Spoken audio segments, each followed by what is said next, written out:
Então, sejam bem-vindos. Nós agradecemos a presença de todos aqui. E a gente vai abrir esse painel com o seguinte tema: Amazônia e Pacto Federativo. Questões tributárias, repartição de receitas, diretrizes orçamentárias e contingenciamentos. Nós iniciamos pedindo desculpas que 2 dos palestrantes que comporiam essa mesa, por motivos de força maior, não puderam estar presentes. Mas, não menos importante, tão importante quanto, está aqui a presença do nosso palestrante, que já vai iniciar a sua apresentação, que também fará jus e certamente nos abrilhantará com seus conhecimentos. Então, vou chamar aqui para iniciar o professor Eduardo José Monteiro da Costa, da Universidade Federal do Pará. É professor adjunto de Economia do Instituto de Ciências Sociais Aplicadas e do Programa de Pós-Graduação em Gestão Pública para o Desenvolvimento do Núcleo de Altos Estudos Amazônicos da mesma universidade. É professor da FAPESPA, presidente da FAPESPA, Fundação Amazônia de Amparo a Estudos e Pesquisa do Pará. Exerceu o cargo de secretário adjunto da Secretaria de Estado de Integração Regional. Foi presidente do Conselho Fiscal da Companhia de Saneamento do Pará, CONSAPA, e foi secretário de Controle Interno do Poder Judiciário do Estado do Pará. Possui graduação em Ciências Econômicas, especialização em Teoria Econômica pela FGV, mestrado em Desenvolvimento Econômico e doutorado em Economia Aplicada pela Universidade Estadual de Campinas. Foi presidente do Conselho Regional de Economia do Estado do Pará por 2 mandatos e atual conselheiro efetivo do Conselho Federal de Economia, COFECON. Tem experiência na área de economia, com ênfase em planejamento regional e urbano, desenvolvimento regional e economia política, atuando principalmente nos seguintes temas: arranjos produtivos locais, políticas públicas, controle de políticas públicas, gestão pública, agências de desenvolvimento regional, descentralização regional, consórcios públicos e planos de desenvolvimento regional. Então, senhoras e senhores, recebam o professor Eduardo José Monteiro da Costa.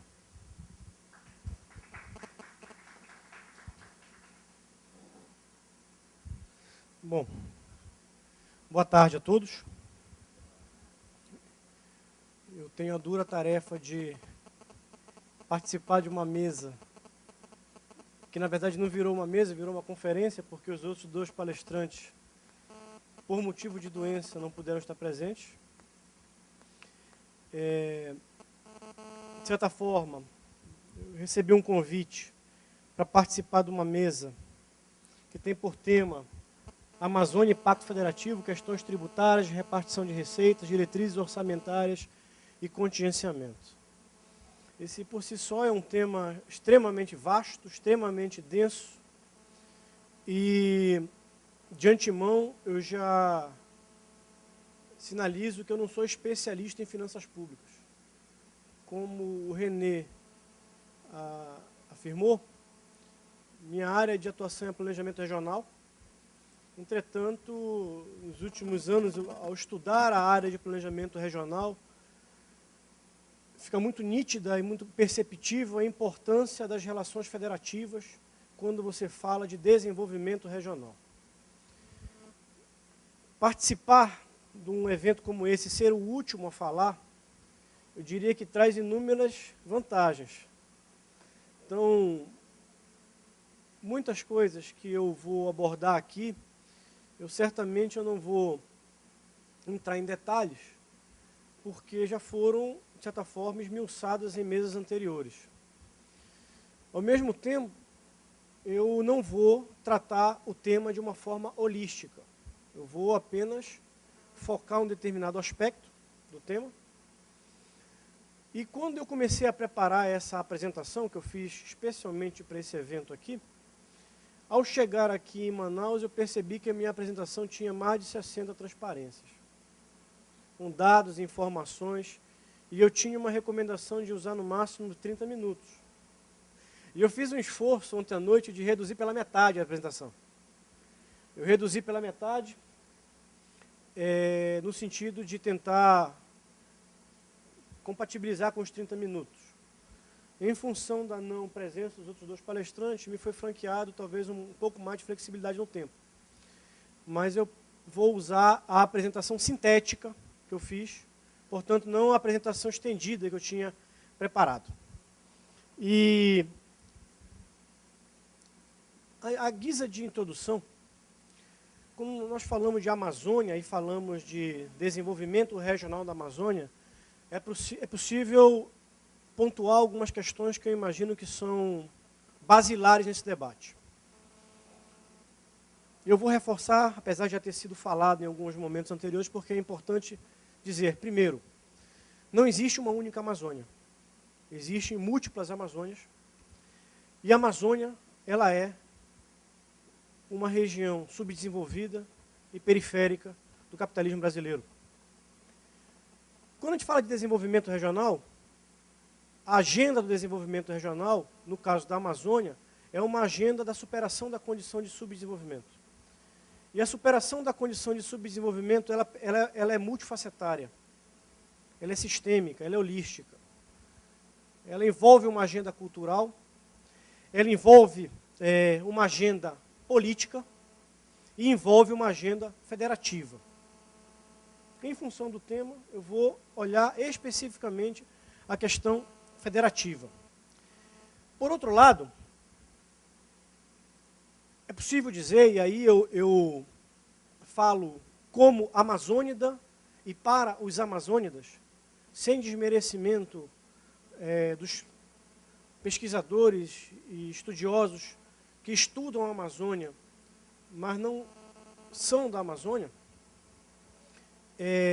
ao mesmo tempo em que é necessário aumentar a reflexão crítica sobre a Amazônia, é fundamental dar maior densidade crítica na Amazônia. A Amazônia também precisa ser pensada pelos amazônidas.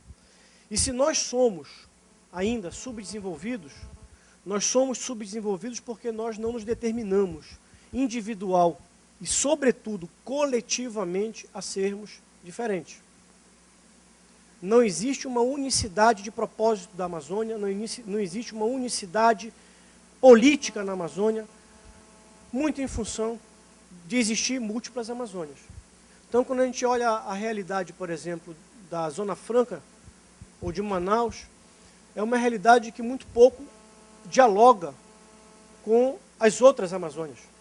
Eu diria até que a Zona Franca de Manaus ela é um enclave na Amazônia. Ela é algo que não tem similaridade no restante da Amazônia. De certa forma, a Amazônia, em que pese estar no centro dos interesses internacionais, continua na periferia do interesse estratégico da nação brasileira. E isso fica muito claro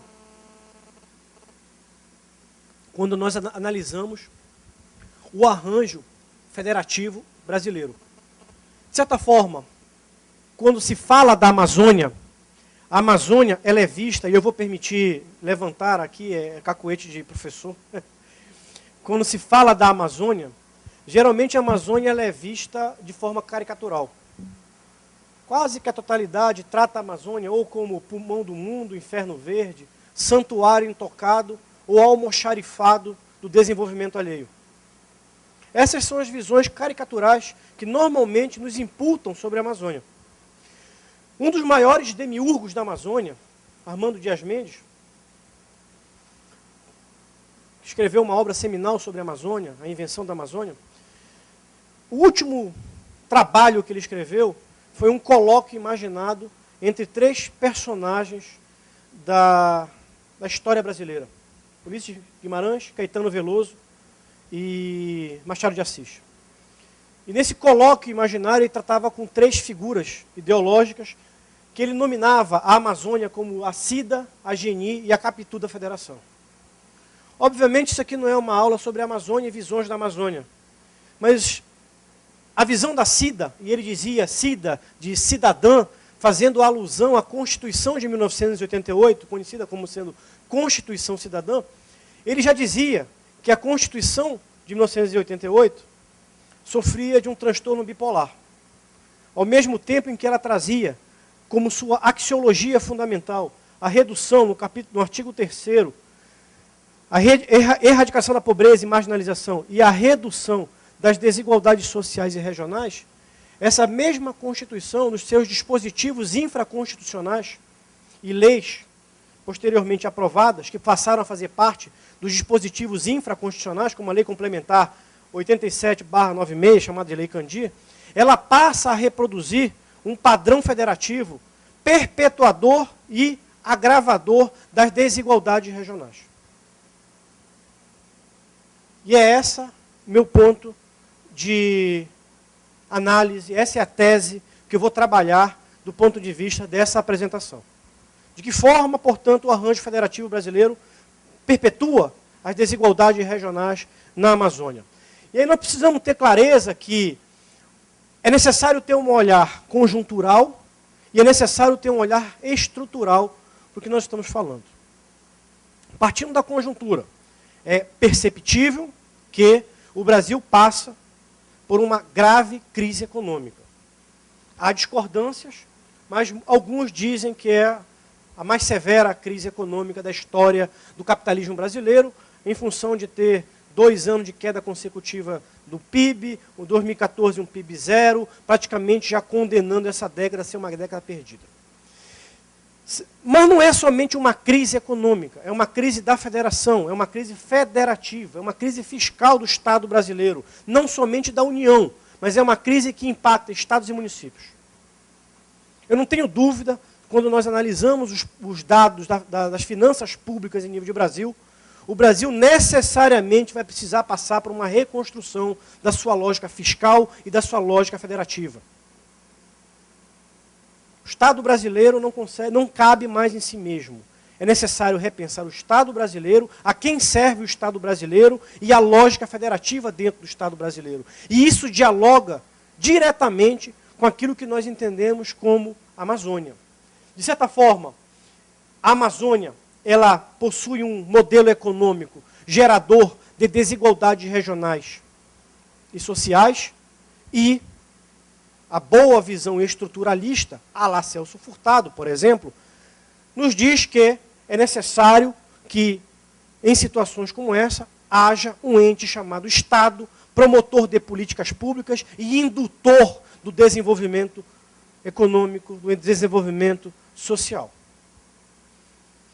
Paralelamente a isso, o arranjo federativo brasileiro nos mostra que esse Estado brasileiro, construído, e aí eu estou chamando o Estado no sentido lato, Estado, União, Estados e municípios, possui baixa capacidade de intervenção na Amazônia.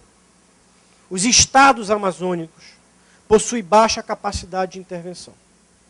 Mas quando nós vamos analisar a questão da Amazônia do ponto de vista federativo, um olhar chama atenção para quem analisa os dados com mais cuidado. A desigualdade, ela não é somente do ponto de vista entre regiões, ou entre grandes regiões. Entre a Amazônia e o restante do Brasil, ou, eu vou usar muito aqui nos dados, a região norte, porque me permite um maior poder de comparação de dados e informações com a região centro-oeste, região nordeste, sudeste e sul. Internamente, a região amazônica é muito diversa, inclusive do ponto de vista da capacidade governativa. E eu estou chamando capacidade governativa, capacidade de promoção de políticas públicas. E isso é muito pouco estudado, isso é muito pouco compreendido. Quando se fala das desigualdades regionais em nível de Brasil, se faz uma comparação entre grandes regiões. Mas dentro de uma região como a Amazônia, existe uma elevada desigualdade regional e existe uma elevada desigualdade na capacidade de promoção de políticas públicas. Esse é um debate, portanto, que os regionalistas brasileiros, e sobretudo os amazônidas, precisam enfrentar. Ao mesmo tempo, a teoria recente do desenvolvimento regional traz à baila que a problemática do desenvolvimento regional não é exclusivamente de natureza da União. Ou seja, o desenvolvimento é uma problemática transescalar. Estados, e municípios necessitam participar ativamente de uma agenda pública, através de algum modelo de governança, mas fundamentalmente através da promoção de políticas públicas que gerem um processo de desenvolvimento dos municípios e dos estados. E quando nós olhamos a capacidade de promoção de políticas públicas dos estados e dos municípios da Amazônia, nós percebemos que os estados e os municípios da Amazônia possuem baixa capacidade de promoção de políticas públicas. Em função do tempo que me foi dado, infelizmente, eu não levantei dados para municípios. Então, eu vou focar basicamente a questão dos estados. Eu costumo lecionar no mestrado do Núcleo de Altos Estudos Amazônicos uma disciplina chamada Formação Institucional e Desenvolvimento Regional da Amazônia. Em um determinado momento, eu começo a construir com eles um painel, que eu chamo painel de desafios da Amazônia. E cada aula eu vou trabalhando com um boxezinho sobre os desafios do desenvolvimento da Amazônia. Eu reproduzi esse painel aqui, chamando a atenção para esse aspecto aqui. Mas por que eu coloquei esse painel?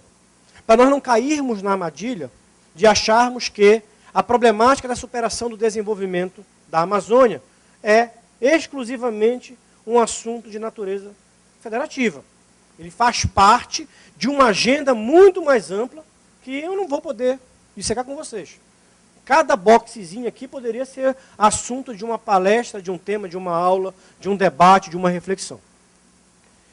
Quando se fala de Amazônia, é preciso ter clareza de que o que nós entendemos hoje como Amazônia, ela é resultado da mão visível do Estado brasileiro.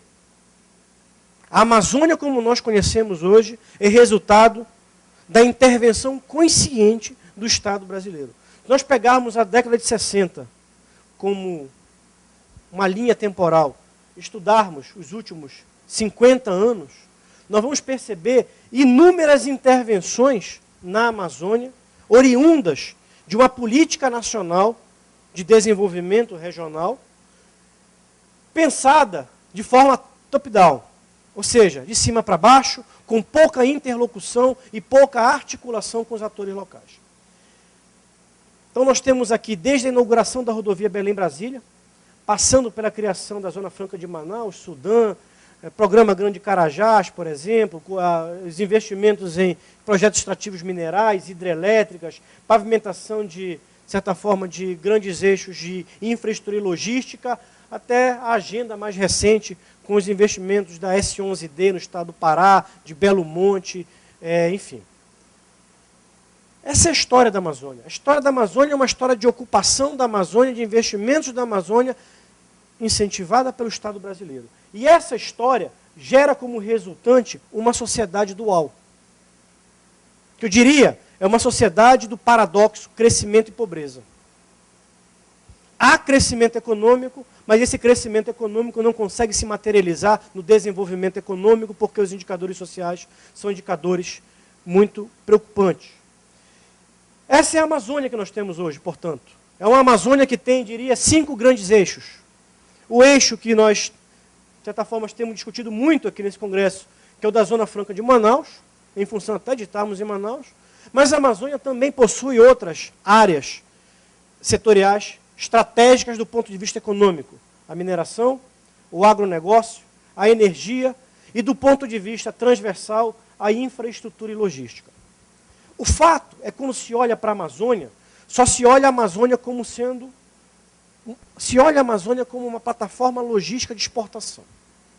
Quando se pensa a Amazônia, só se pensa o fluxo out. As ações, portanto, são pensadas na Amazônia e não para a Amazônia. O fluxo in, ou ações de desenvolvimento regional e local, são ignoradas dessa macro agenda de desenvolvimento regional. Como resultado disso, nós temos esse quadro aqui. Esse é um estudo que saiu agora em 2015 do IPEA, que trabalha com o índice de vulnerabilidade social dos municípios brasileiros. É possível fazer algumas ilações aqui, inclusive da melhora do índice de vulnerabilidade social dos municípios brasileiros de 2000 a 2010, mas olhando um pouco para 2010 é possível perceber que existem 2 Brasis. Se nós pegarmos e trouxermos uma linha daqui até o final do estado da Bahia, Minas Gerais, aqui, norte de Minas Gerais, é possível perceber que existe um Brasil do centro-oeste para baixo, e existe um Brasil, Amazônia e Nordeste brasileiro. E a Amazônia, portanto, se materializa como sendo uma região com elevado índice de vulnerabilidade social, o que reforça a tese de que esse modelo econômico que foi implantado na Amazônia é um modelo econômico paradoxal. Gera crescimento econômico, gera indicadores econômicos muitas vezes expressivos, mas gera pobreza e vulnerabilidade social. E a Amazônia, até hoje, ela passa a ser impactada em função dos grandes projetos que continuam existindo na Amazônia por intensos e pesados fluxos migratórios. Eu não consigo entender como até hoje a demografia não entrou para a agenda de pesquisa na Amazônia. O Brasil é o país que passa pelos mais intensos movimentos demográficos sem ser um país abalado por guerra. E boa parte desse movimento demográfico brasileiro dialoga umbilicalmente com a Amazônia. Então, a busca pelo Eldorado não se esgotou com Francisco Orellana. Até hoje, brasileiros que estão em situação de vulnerabilidade social nos seus municípios de origem migram para a Amazônia com o objetivo de encontrar inserção social ou inclusão social ao largo dos grandes projetos que vêm acontecendo. E isso impacta fortemente a rede urbana dos estados amazônicos. Cidades crescem desordenadamente, a rede urbana se expande, há um processo de favelização crescente, há um processo de aumento da economia informal nos estados da Amazônia. Essas pessoas que não conseguem, que vêm para a Amazônia, lamentavelmente, a maior parte delas, diria, mais do que 95%, migram para a Amazônia e possuem baixa empregabilidade, não conseguem se inserir no mercado formal, portanto, fazem crescer o mercado informal, e essas pessoas passam a demandar políticas públicas. Políticas públicas. Essas pessoas precisam de posto de saúde, precisam de educação, precisam de acesso à justiça, precisam de segurança pública, há um aumento da criminalidade. Essas pessoas passam, portanto, a demandar Estado. E, ao mesmo tempo em que esse modelo federativo brasileiro faz com que a Amazônia receba um fluxo demográfico crescente, ela não dá a contrapartida em termos de capacidade financeira para que os estados e os municípios da Amazônia promovam políticas públicas mitigatórias. E mesmo as políticas públicas implementadas na Amazônia não conseguem melhorar os indicadores sociais, porque ao mesmo tempo que você consegue gerar para aqueles que já estão na Amazônia um processo, por exemplo, de educação e erradicação do analfabetismo, migra-se uma quantidade significativa de analfabetos e pessoas em situação de elevada vulnerabilidade social. Visando entender um pouco melhor essa questão do desenvolvimento da Amazônia, a FAPESPA, Fundação de Amparo à Pesquisa do Estado do Pará, elaborou um documento, um estudo chamado Barômetro da Sustentabilidade dos Estados da Amazônia. É um indicador de última geração, um indicador de quinta geração, que procura trazer um conceito mais moderno de sustentabilidade, superando aquela antiga visão de que a sustentabilidade era meramente exclusiva do ponto de vista ambiental. Sustentabilidade, ela é do ponto ambiental, sim, mas ela precisa avaliar o bem-estar humano também. E o Barômetro da Sustentabilidade, que nós desenvolvemos para a Amazônia Legal brasileira, mostrou que os estados da Amazônia, em grande parte, estão do ponto de vista intermediário no que se refere à sustentabilidade. Há um gradiente, foram pegos 27 indicadores, portanto é um indicador muito mais completo do que o IDH para medir desenvolvimento, 27 indicadores, e a partir dos objetivos do milênio foi feita uma parametrização, e a partir do indicador que cada estado atingiu em uma daqueles indicadores, você classifica cada indicador em 5 categorias. Insustentável, potencialmente insustentável, intermediário, potencialmente sustentável e sustentável, e você consegue avaliar também o índice de sustentabilidade do Estado. Estados como Maranhão, Pará e Amazonas foram classificados do ponto de vista de potencialmente insustentáveis. Isso aqui é uma outra forma de você ver isso. Você tem, portanto, o indicador que mede o bem-estar ambiental e o indicador que mede o bem-estar humano. Estados como o Amazonas, por exemplo, apesar de ter um bom indicador do ponto de vista do bem-estar ambiental, apesar de terem fracos indicadores do ponto de vista do bem-estar humano, foram considerados como potencialmente insustentáveis. Amazonas, Pará e Maranhão. O ideal é que o bem-estar ambiental caminhe paralelamente ao bem-estar humano, chegando ao nível de sustentabilidade. Isso aqui é uma outra forma de você ver, é o radar da sustentabilidade. Do estado do Amazonas, tem um para cada estado, e mostra que, apesar do estado estar no nível de sustentabilidade em alguns indicadores, existem outros que são insustentáveis do ponto de vista social. Isso aqui é só para ilustrar a seguinte constatação. Indicador como analfabetismo, insustentável do ponto de vista do estado do Amazonas, só vai caminhar para o potencialmente insustentável, intermediário, potencialmente sustentável e sustentável, se houverem políticas públicas. Se houver, portanto, Estado. E isso vale para os outros indicadores sociais e ambientais. Portanto, a superação da condição de subdesenvolvimento, reitero e repito, exige políticas públicas, exige capacidade governativa. E é aqui que começa, efetivamente, a discussão. O que eu fiz até agora foi um preâmbulo para vocês entenderem a lógica da discussão. Então, contas públicas dos estados da Amazônia. Exige hoje uma macroagenda política nacional que perpassa por vários temas, e existe uma série de discussões que estão caminhando hoje no Congresso Nacional, projetos de lei, que dialogam fortemente com a capacidade que os estados vão ter de aumentar a sua arrecadação. Quero dizer, não é entrar nessa discussão aqui. Eu quero dizer que isso é um tema que ele está sendo debatido fortemente pela sociedade, pelo Congresso Nacional, mas, infelizmente, com pouco poder de deliberação e encaminhamento desses problemas. Por exemplo, a reforma tributária vem se arrastando desde a década de 90.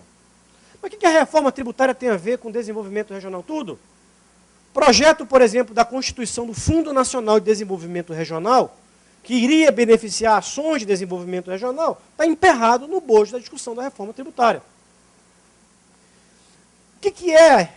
Aí eu vou começar a olhar um pouco para a região norte. O que é a região norte? Não vou trabalhar com a Amazônia, vou trabalhar com a região norte. Estou excluindo, portanto, Maranhão, estou excluindo Mato Grosso. Estou trabalhando com 7 estados, para poder comparar com as outras regiões. Essa região norte tem, de certa forma, 8,5% da população brasileira, e grande parte dessa população, 70%, está concentrada em apenas 2 estados. Estado do Pará, com 46% da população, e estado do Amazonas, com 22%, com dinâmicas populacionais completamente diferentes. Enquanto o Amazonas tem 80% da sua população na região metropolitana de Manaus, o estado do Pará tem 75% da sua população no interior do estado do Pará. São lógicas completamente diferentes, inclusive do ponto de vista da construção de políticas públicas. Um PIB, 2013, IBGE, 292 bilhões, sendo que esse PIB regional representa 5,5% do PIB brasileiro, portanto, 8,5% da população, mas apenas 5,5% do PIB. E esse PIB encontra-se concentrado basicamente em 2 estados. O estado do Pará, com 41% do PIB da região norte, e Amazonas, com quase 30% do PIB da região norte. Bom, em termos de PIB per capita. PIB per capita da região norte, R$17 mil, PIB per capita brasileiro, R$26 mil, mas interessa olhar para esse quadro aqui, que é um quadro que eu diria que é sintético. A região norte possui 8,5% da população brasileira, 5,5% do PIB, um PIB per capita de 65% do PIB brasileiro, uma receita corrente de 8,6% da receita corrente dos estados brasileiros e uma receita tributária de 5,9% dos estados brasileiros. Qual é a diferença da receita corrente e receita tributária para os alunos? A receita tributária é a receita própria. A receita corrente você soma a receita própria com as receitas transferidas da União, por exemplo, fundo de participação dos estados. Ou seja, do ponto de vista arrecadatório, nós arrecademos proporcionalmente menos do que a população da Amazônia representa relativamente. Bom, entretanto, os estados da Amazônia recebem 16% em título de FPE da repartição do bolo do FPE nacional, e os investimentos dos estados da Amazônia, dos orçamentos dos estados da Amazônia, algo em torno de 10%. Isso aqui me deu um trabalhão danado fazer, porque eu tive que pegar o orçamento de todos os estados, somar e fazer. Quer dizer, isso aqui é muito fácil olhar o cálculo pronto. Mas ir atrás das informações, somar, juntar, fazer essas contas, deu muito trabalho. Bom, o que chama a atenção aqui? Quando a gente começa a olhar para a questão do PIB da Amazônia, o PIB da Amazônia, sobre a ótica da renda, já nos permite um olhar sobre o estado da Amazônia. Quando a gente olha a apropriação da renda do PIB brasileiro, nós percebemos que a remuneração, 43%, Amazônia, região norte, 43%. Quando nós olhamos o excedente operacional bruto, portanto a parcela que fica para o capital, 41% Brasil, 45% região norte. E quando nós olhamos o imposto sobre a produção, portanto aquela parcela da renda que é apropriada pelo Estado através de tributação, Brasil 16%, região norte 12%. Se nós tirarmos o estado do Amazonas daqui, isso se torna muito mais grave do ponto de vista. O que significa essa informação, grosso modo? Que os estados da Amazônia têm relativamente menos recursos para investir do que o total dos estados brasileiros. Isso já mostra uma desigualdade federativa. Quando a gente olha do ponto de vista da importância do Estado na composição setorial do PIB da Amazônia, da região norte, toda vez que eu falar sobre a Amazônia, agora estou falando de região norte, tá? Nós vamos perceber que, enquanto a administração pública no Brasil responde por 16% desse PIB, na região norte responde por 23% do PIB. Há um processo claro, foi falado sobre desindustrialização, por exemplo. É possível ver, inclusive, Brasil e região norte, uma diminuição da participação da indústria no PIB aqui. Quando a gente olha a questão da participação das grandes regiões nas receitas correntes, é possível perceber que a região norte participa com 9% das receitas correntes do Brasil. Você soma o bolo das receitas correntes de todos os estados brasileiros e a região norte responde por 9%.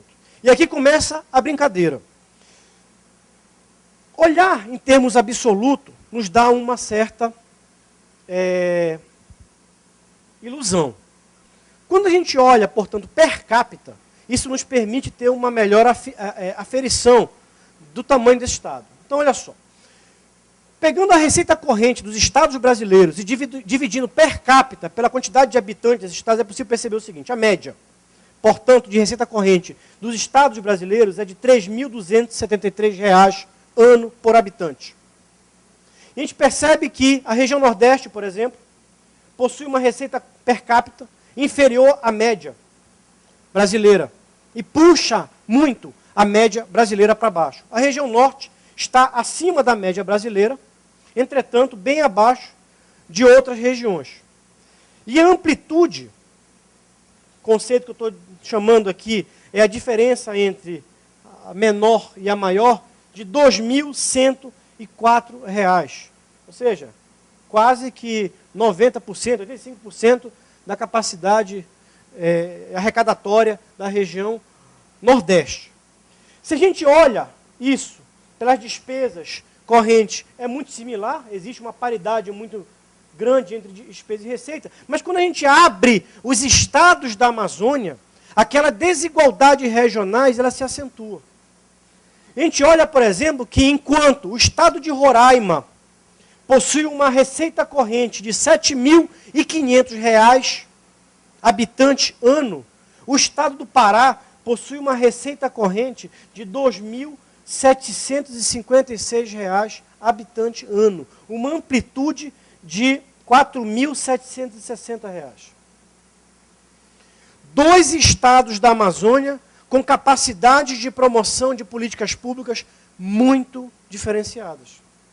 Não tenham dúvida de que a problemática do desenvolvimento regional ela é, inclusive, intra-amazônica. A capacidade que o estado de Roraima tem de promover políticas públicas é muito superior à capacidade que o estado do Pará tem de promover políticas públicas. Despesas correntes, a mesma coisa. Recentemente, nós temos visto uma discussão entre crise federativa. O que está por trás dessa crise federativa? Se nós pegarmos os estados brasileiros, 2015, os estados brasileiros tiveram uma arrecadação, uma receita total de 686 bilhões em 2015. Quando nós olhamos essa receita, em média, 59% receita tributária, 22% transferências, média brasileira. Quando nós olhamos os estados da Amazônia, nós percebemos que, à exceção do Amazonas e Pará, grande parte dos estados da Amazônia dependem fortemente das transferências governamentais, do FPE. Estados, por exemplo, como Amapá, Acre e Roraima, têm no seu orçamento mais de 60% do orçamento oriundo das transferências da União. Enquanto que o Pará e o Amazonas, 50% aproximadamente, receita tributária própria. E isso está na raiz da crise federativa atual, inclusive dessa semana. Vocês devem ter acompanhado, houve uma reunião com os governadores dos estados da Amazônia e os governadores do Nordeste. Os governadores dos estados da Amazônia e do Nordeste ameaçando declarar, com exceção de Mato Grosso, não, Maranhão e Sergipe, todos os outros estados ameaçando decretar moratória.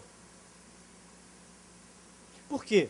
Crise econômica, a arrecadação tributária diminui, as transferências da União diminuem. O IPI, a arrecadação de IPI diminui, o FPE diminui.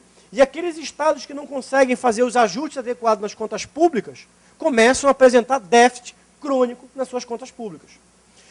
Muitos estados estão, inclusive, chegando ao limite da lei de responsabilidade fiscal. Isso aqui é um pouco o quadro do comportamento da receita e despesa dos estados da Amazônia. Há uma queda crônica de 2010, mas um dado me chama a atenção.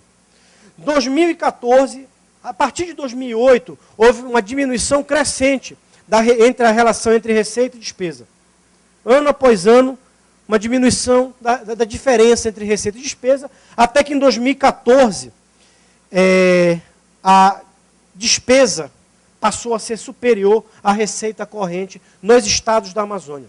Ou seja, no somatório dos estados da Amazônia, os estados da Amazônia hoje gastam mais do que arrecadam.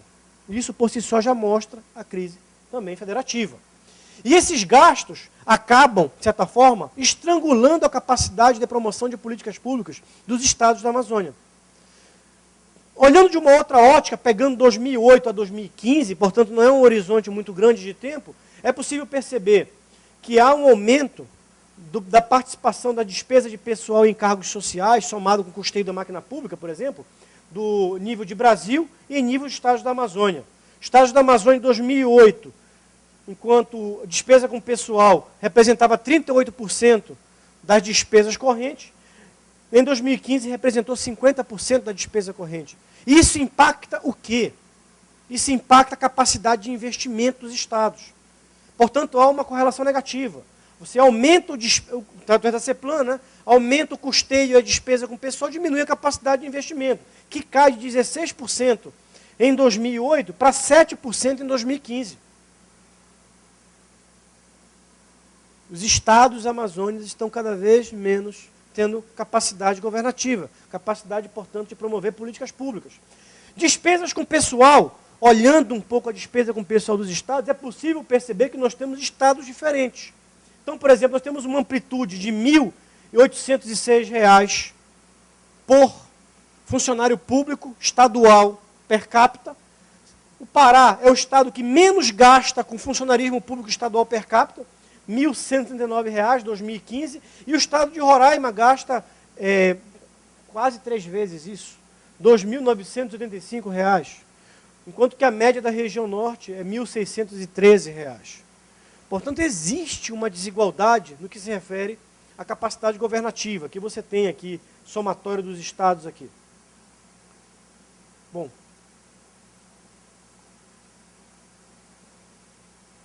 eu quero parar aqui. Exatamente aqui. Essa aqui é a despesa com investimento per capita dos estados.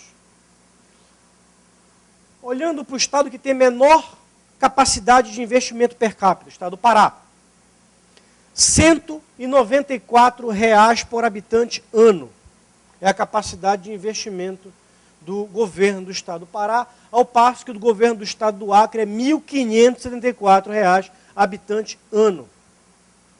Portanto, a desigualdade não é uma desigualdade somente entre regiões, é intrarregional também, do Amazonas, portanto.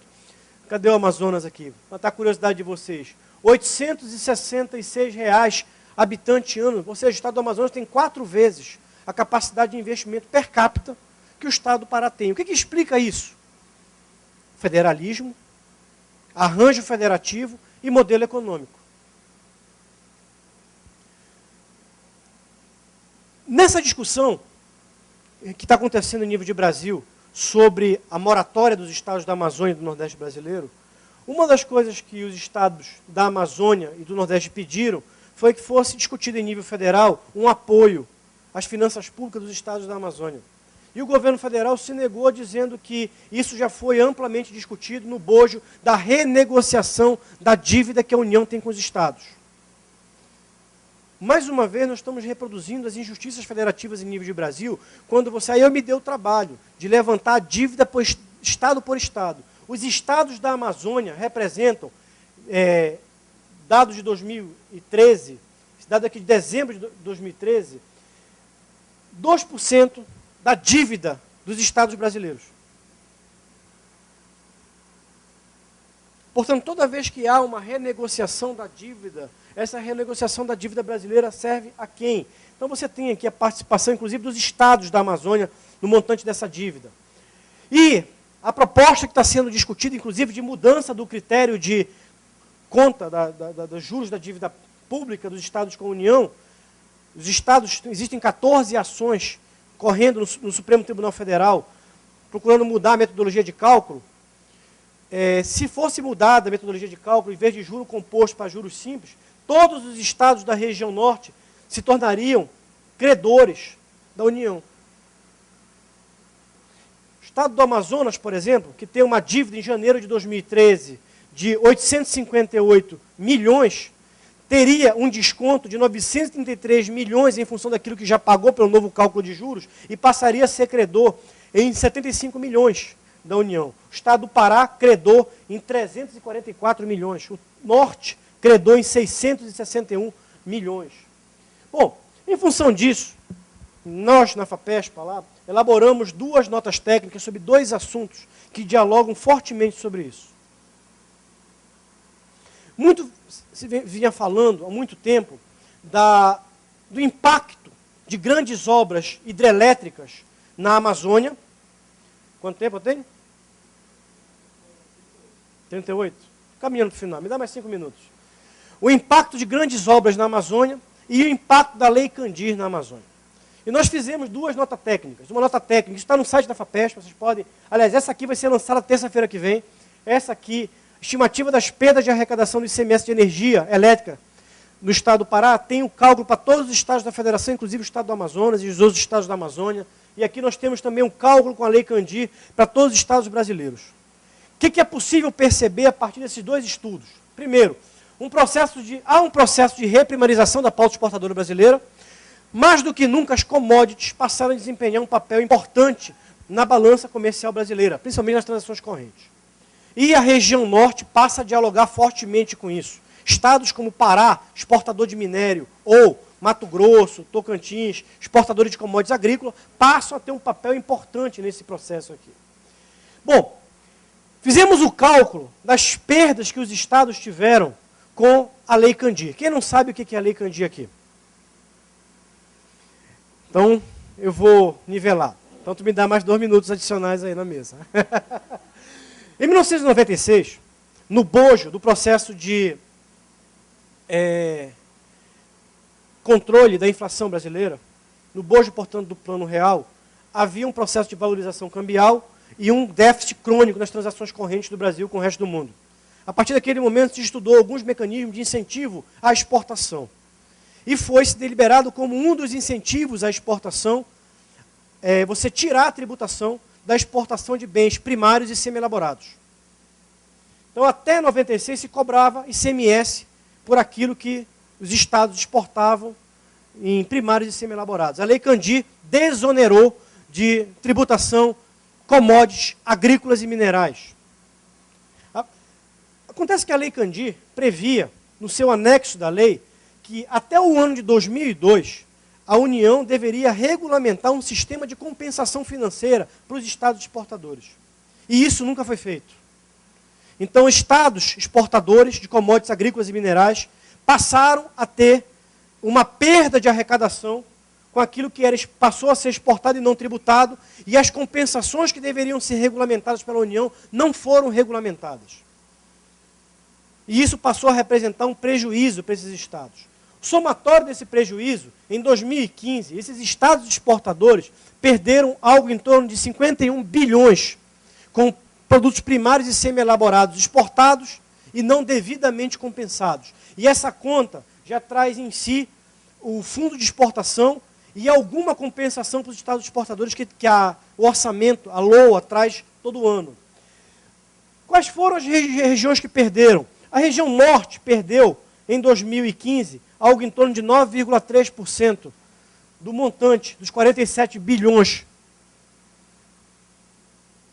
Olhando um pouco para a região norte, é possível perceber que, por exemplo, o norte, em 2015, perdeu 4 bilhões 339 milhões. E entre 97 e 2015, a região norte perdeu 47 bilhões. Mas olhando isso a nível de estado, é possível perceber que alguns estados foram mais prejudicados do ponto de vista da Lei Candir. O estado do Pará, para vocês terem uma ideia, somente em 2015 perdeu 3 bilhões 527 milhões. O estado que mais perdeu, em função da exportação de commodities minerais.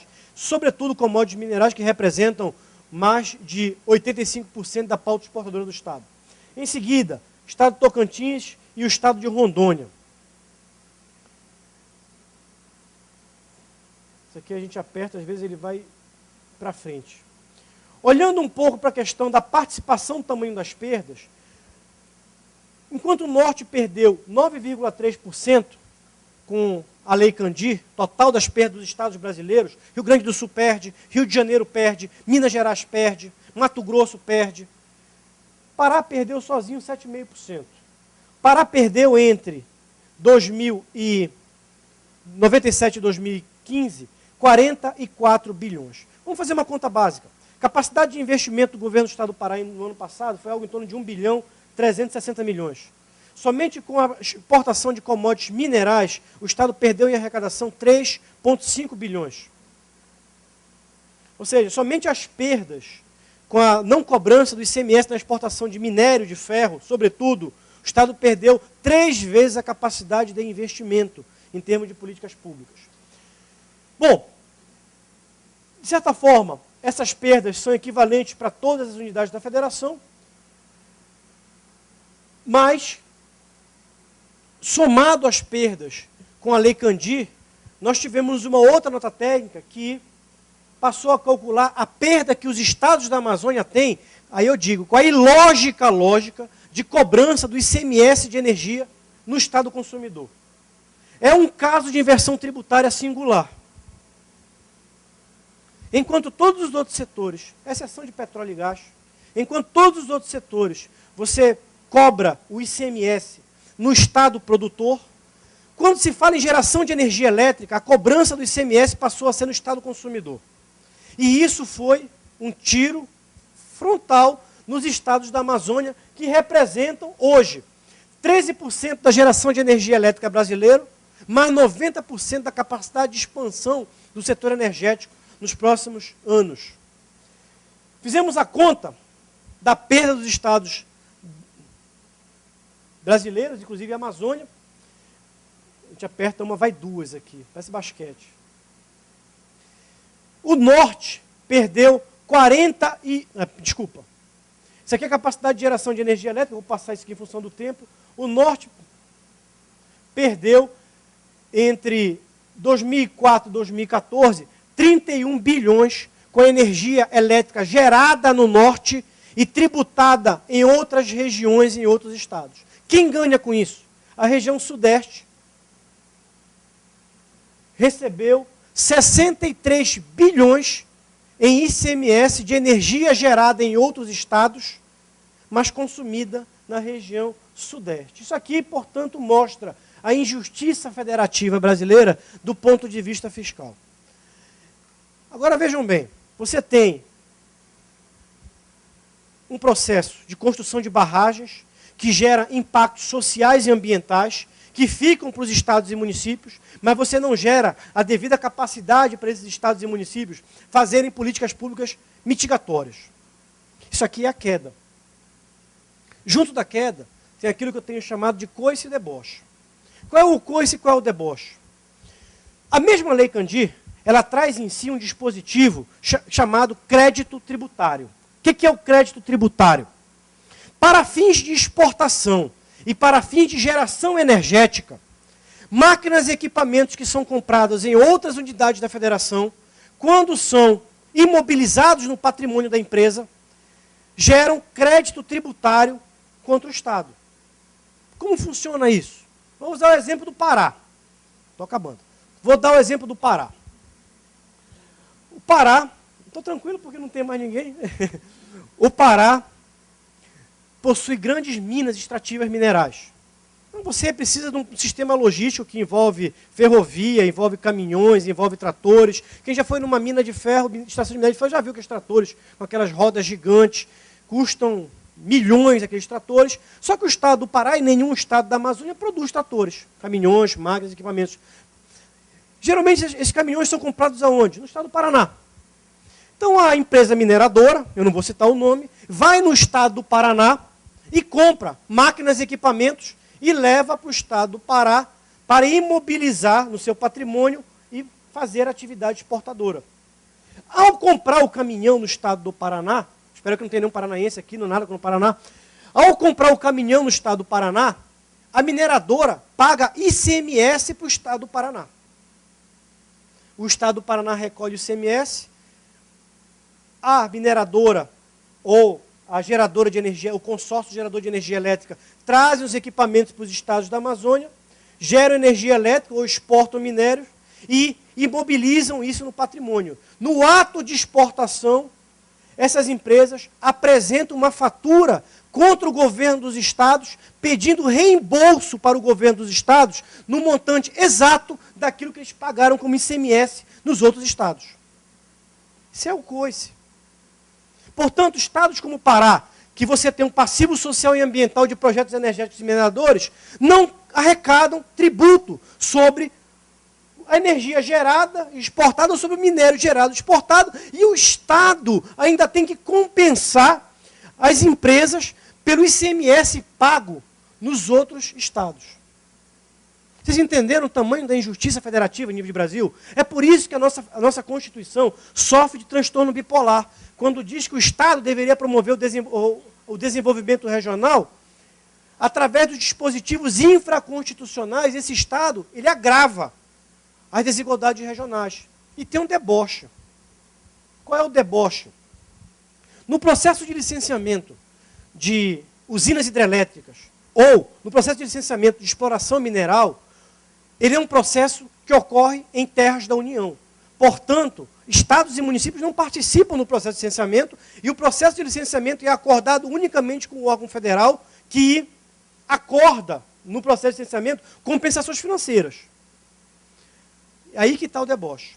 As compensações financeiras, elas entram num fundo nacional de compensações que pode ser usada em qualquer unidade da federação.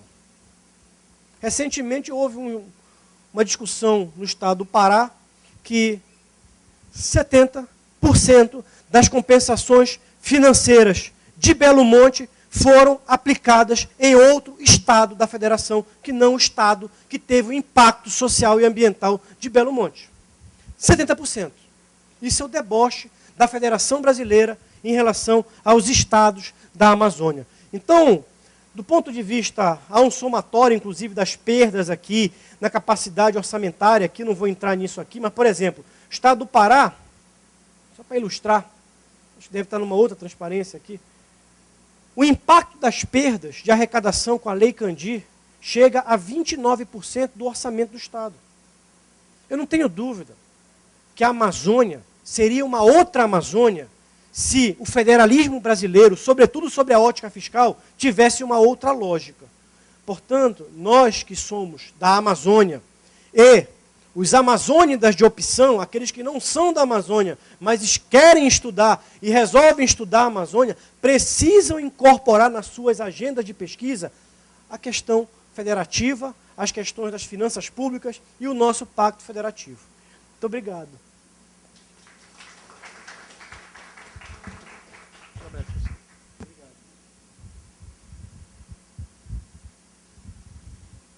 Parabéns, professor. E aí, nesse momento, nós abrimos para perguntas ao professor sobre o tema discutido. Por favor, não precisa causar tumulto, tá? Um de cada vez. Tá bom? Mas, professor, é importante, o senhor abordou aí sobre a questão de perda na questão de ICMS sobre energia.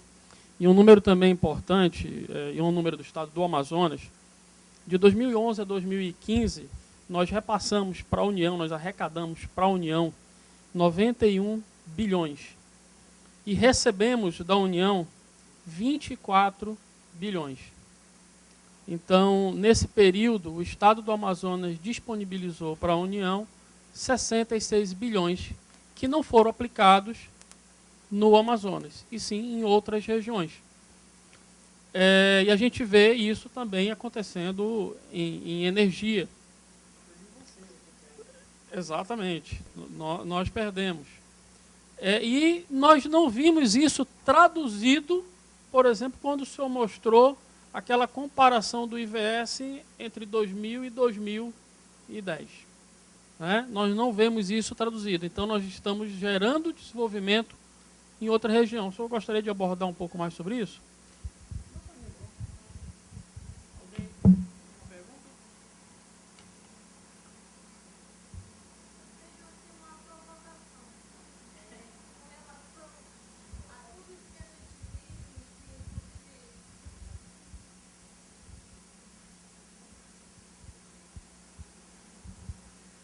Boa noite.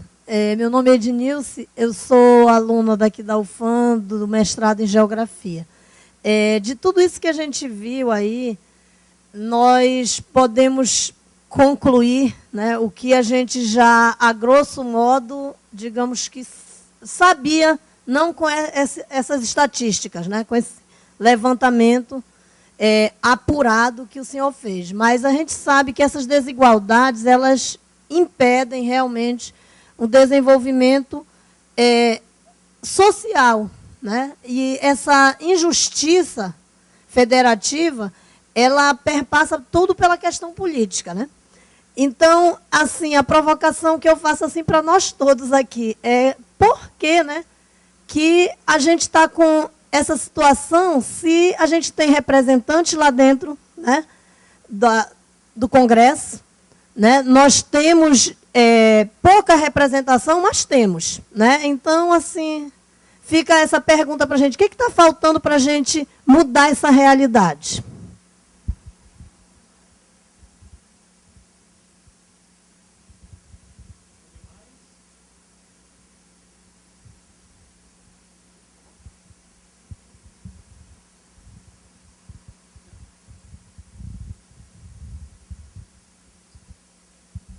É muito interessante ver essa questão das múltiplas Amazônias, né?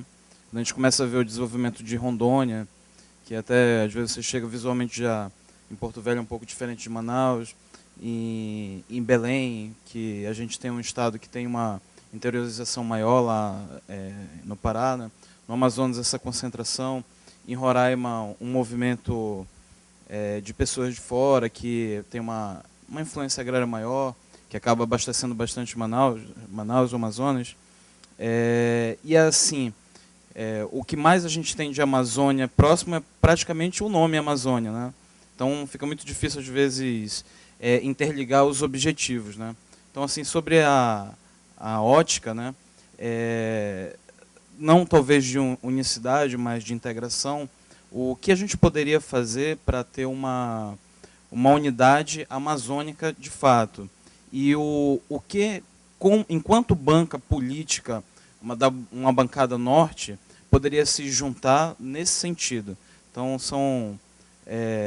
refletindo sobre essa própria questão do Pacto Federativo, para que muita coisa, como já é constitucional, dificilmente poderia ser mudada em raiz, mas para se criar mecanismos de proteção contra essas distorções, né? Sem afetar os próprios hoje que nós temos, que nos favorece, né? Então, nesse sentido, a minha pergunta. Eu diria que esse enigma amazônico permanece válido até hoje. Eu dou aula no curso de Economia da Universidade Federal do Pará, e às vezes eu digo para os meus alunos, vem com propostas de monografia de graduação, querendo estudar o Plano Real, querendo estudar a balança comercial brasileira, ou a política industrial nacional, são temas válidos do ponto de vista acadêmico, mas temas que muito pouco geram em termos de efeito multiplicador da capacidade de reflexão endógena.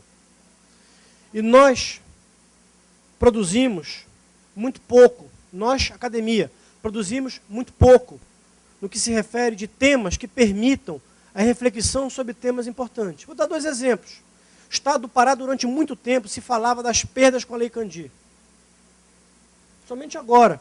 Quer dizer, eu fiz um artigo em 2013, lancei um livro em 2014, e a FAPESP fez uma nota da técnica em 2015, que tinha a exceção do Tribunal de Contas em 2010, fez um outro estudo.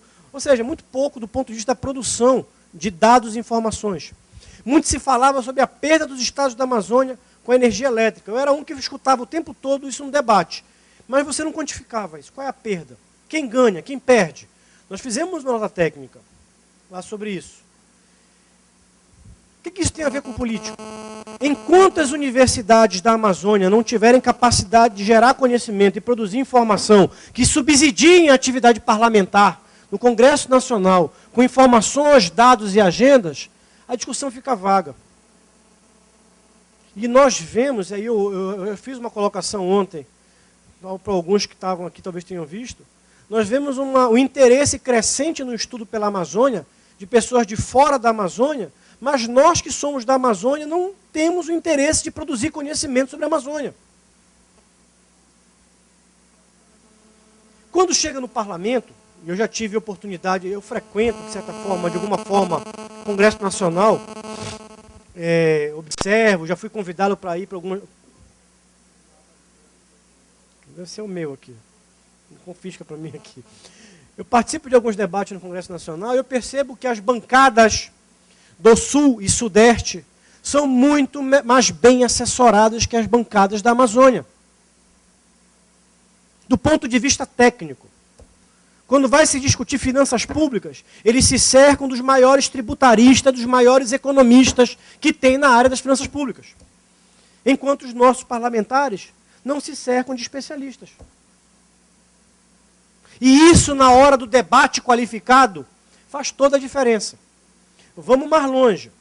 Eu passei eu sei que o que eu estou falando algumas coisas deixa de ser um debate acadêmico, estrito, mas, como eu disse, a superação da condição de subdesenvolvimento também é uma questão de natureza política. Há 3 anos atrás, eu fui convidado pelo Congresso Nacional, pela Comissão Amazônia e Desenvolvimento Regional, para participar de um debate sobre a Amazônia.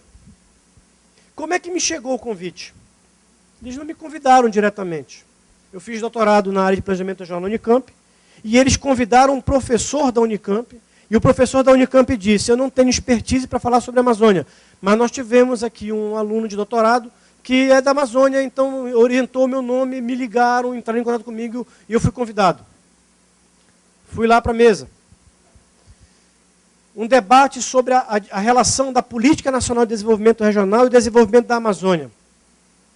Presidente da Comissão Amazônia, um gaúcho. Ele convida o presidente do Banco da Amazônia com os seguintes termos. Eu quero convidar o meu conterrâneo, gaúcho, presidente do Banco da Amazônia, para vir aqui compor a mesa, etc, etc, etc. Não é uma questão de barrismo. Mas será que a Amazônia não tem quadros políticos e técnicos para ocupar a comissão ou ocupar presidência de órgãos regionais? E quando eu fui perceber a agenda, o plenário repleto de deputados lá, 80% dos deputados eram do centro-sul do Brasil.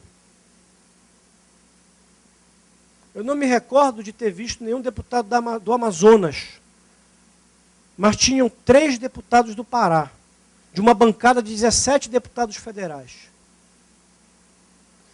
Tem mais deputado de São Paulo, Rio de Janeiro, Rio Grande do Sul, interessado na discussão da agenda da Amazônia, do que os deputados da Amazônia.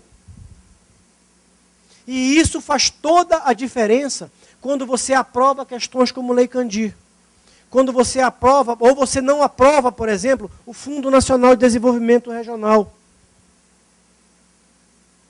Ou quando investimentos deixam de ser aprovados para a Amazônia e são remanejados para as outras unidades da federação. Ou quando há contingenciamentos do orçamento federal para ações na Amazônia. Poderia ter falado sobre tudo isso. Você para pegar o contingenciamento dos programas federais, a Amazônia tem a maior parcela de contingenciamento dos programas federais. Se você pegar o investimento do BNDES, o investimento do BNDES é concentrado no centro-sul do Brasil. Se você pegar a política cultural brasileira, 95% do orçamento do Ministério da Cultura é Rio de Janeiro e São Paulo. Cidades do Rio de Janeiro e São Paulo. Tudo isso faz diferença do ponto de vista do desenvolvimento regional. Será que a Amazônia não tem cultura? Nós temos cultura. Mas por que o orçamento do Ministério é 95% concentrado em 2 cidades do Brasil? E aí, nós caminhamos para a base. Primeiro, é uma questão de natureza federativa, que dialoga com uma questão de natureza política, que dialoga com uma questão de natureza cultural. E aí precisaria entender um pouco mais sobre a característica da sociedade amazônica. Ou seja, nós ainda temos uma cultura da delegação de responsabilidade. Nós não participamos ativamente da res pública, da coisa pública. A sociedade da Amazônia é free rider, do ponto de vista das políticas públicas, do ativismo político. Ou seja, a nossa participação política acontece de 2 em 2 anos e nós delegamos totalmente, 100%, para os nossos representantes políticos e damos carta branca para eles fazerem o que eles querem. E não fiscalizamos, não monitoramos, não participamos de discussões. E isso não acontece em outras unidades da federação. Se nós vamos para o Rio Grande do Sul, nós vamos ver, por exemplo, a experiência dos COREDs. Quem milita na área regional, isso é leitura obrigatória. Ou seja, todas as políticas públicas que são discutidas para o Rio Grande do Sul passam por uma discussão regional nos COREDs, que são Conselhos Regionais de Desenvolvimento, que têm a população ativamente participando. Mas por que eles fazem isso? Cultura. Isso tem a ver com colonização, portanto. Tem a ver com lógica de ocupação social. Enquanto nós não mudarmos a cultura da Amazônia, nós não vamos mudar o processo de participação política da Amazônia. Enquanto nós não mudarmos o processo de participação política do Amazônia e da Amazônia, nós não vamos mudar a lógica federativa e do desenvolvimento regional brasileiro. É tautológico, mas não é simples. Eu até esqueci a tua pergunta. Não, só foi sobre o comentário realmente lá da esquerda, da nossa transferência de recursos, que acabamos levando o investimento para outros estados e não para a nossa região. Do ponto de vista da Lei Candir do ICMS de energia elétrica, é claro isso. Ou seja, há uma transferência de recursos dos estados, da Amazônia, para os outros estados, para a União. Sendo que os programas da União não são, como eu disse, programa cultural, desenvolvimento regional, etc., tem o mesmo rebatimento dos estados, o recurso não volta. Poderia ir mais longe. O problema da desigualdade regional nos estados da Amazônia também é de natureza dos municípios. Eu não vou entrar no mérito, mas, por exemplo, vou dar um exemplo. A repartição do FPM segue a lógica do valor adicionado. Só que quando você tem, por exemplo, uma lógica de cobrança de ICMS de energia no estado consumidor, ou da não tributação da exportação de commodities agrícolas e minerais, os municípios que têm o maior valor adicionado não são os maiores contribuintes. Você pega o estado do Pará, onde você tem uma clara transferência de renda da região metropolitana para o sul e sudeste do estado do Pará. Por quê? A região metropolitana é quem mais arrecada ICMS, mas na hora de repartição de renda, você transfere para quem gera mais valor adicionado. Municípios como Parauapebas, Canaã dos Carajás, portanto, Parauapebas sozinho recebe 20%. Dos 144 municípios do estado do Pará, sozinho recebe 20% do FPM do estado. Os 12 municípios energéticos e mineradores do estado do Pará recebem, juntos, 60% do FPM dos municípios do estado do Pará. E isso perpetua uma desigualdade intraestadual. A mesma lógica, eu já fiz essa conta, para os orçamentos dos municípios. A transferência per capita, ela é significativamente diferente.